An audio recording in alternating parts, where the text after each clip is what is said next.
In the small, isolated town of Blackthorn Hollow, nestled deep within a thick, ancient forest, there lived a child named Eliza. She was unlike any other child in the village.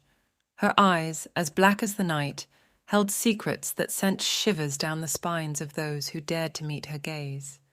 Eliza was a cursed child, born on a moonless night to parents who had long since vanished under mysterious circumstances. The townsfolk whispered tales of a dark prophecy that foretold Eliza's arrival. They said that a blood moon had risen on the night of her birth, and that the forest itself had howled in anguish, as if in protest of her existence.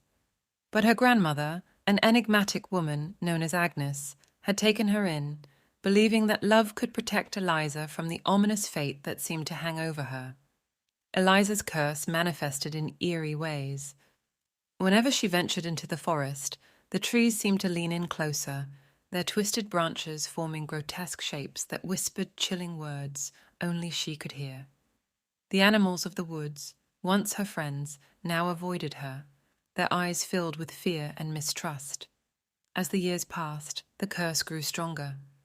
Strange occurrences plagued the town. Crops withered and died, rivers ran dry, and eerie apparitions haunted the dreams of the villagers. They blamed Eliza for their misfortune, branding her as a harbinger of darkness. Fear turned to hatred, and they demanded her expulsion from Blackthorn Hollow. Agnes, knowing the danger Eliza posed, had prepared for this day. With a heavy heart, she led her granddaughter deep into the heart of the forest, to a hidden grove where ancient gnarled trees seemed to pulse with a malevolent energy. Here, Agnes revealed the truth of Eliza's curse.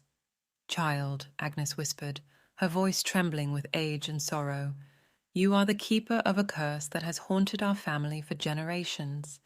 This forest, these trees, they are bound to you by an ancient and malevolent magic. But I believe there is a way to break the curse, to free yourself from this darkness." Agnes handed Eliza a small leather-bound book, its pages filled with cryptic symbols and incantations. It was a grimoire passed down through their family, a record of the dark forces that had plagued them for centuries. Agnes explained that Eliza needed to embark on a perilous journey to collect rare and dangerous ingredients for a ritual that could sever her connection to the cursed forest. With grim determination, Eliza set out on her quest. Her path led her through treacherous terrain where lurking shadows whispered tales of woe and despair. She faced monstrous creatures that guarded the ingredients she needed, battling them with a strength and bravery that seemed to come from deep within her. As the days turned into weeks, Eliza grew weaker, and the curse's grip on her tightened. She felt the forest's malevolence seeping into her very soul, but she pressed on, guided by the hope that the ritual could set her free. Finally, after many trials and tribulations, Eliza gathered the last of the required ingredients. With trembling hands, she returned to the grove where Agnes had first revealed the truth to her. The forest seemed darker, more oppressive, as if it sensed her intent. With the grimoire in hand, Eliza began the ritual. She chanted the incantations, her voice trembling but resolute.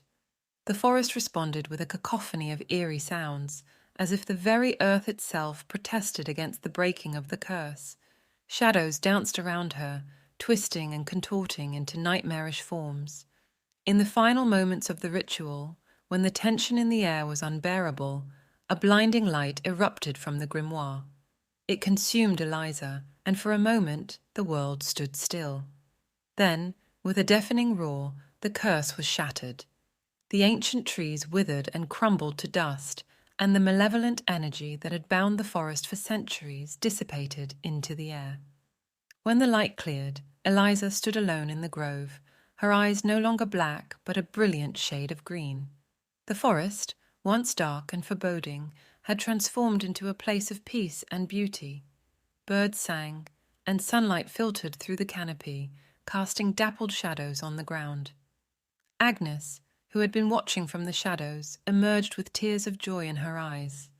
She embraced her granddaughter, knowing that the curse had finally been broken. Eliza was free, and Blackthorn Hollow was safe from the darkness that had plagued it for so long. The townsfolk, who had witnessed the transformation of the forest, were awestruck. They realized the grave injustice they had done to Eliza and begged for her forgiveness.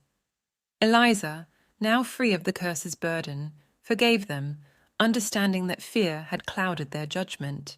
In the years that followed, Eliza became a guardian of the forest, using her newfound powers to protect the town and its people. The curse that had once defined her had been replaced by a sense of purpose and a deep connection to the natural world.